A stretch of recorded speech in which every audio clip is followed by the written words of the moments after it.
आदर्श आचारसंहितेचं आपण तंतोतंत पालन करणं आपल्या सर्व मतदार आणि लोकप्रतिनिधी बंधूंचं काम आहे। या निवडणूक प्रक्रियेमध्ये निपक्षपाती आणि पारदर्शकपणे ही निवडणूक प्रक्रिया कशी पार पाडली जाईल यासाठी पोलीस विभाग कटाक्षाने या गोष्टीकडे लक्ष दिले जात आहे।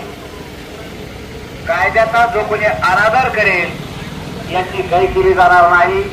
जो कायद्याचा आदर करतो तो पोलिसांचा मित्र राहील।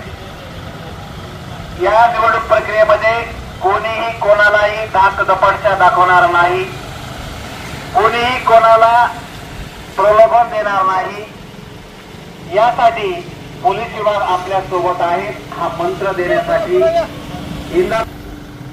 या ठिकाणी आपल्या निमगाव किटकीमध्ये एक पथसंचलन रूपाच्या माध्यमातून आपण कोणाच्याही प्रलोभनाला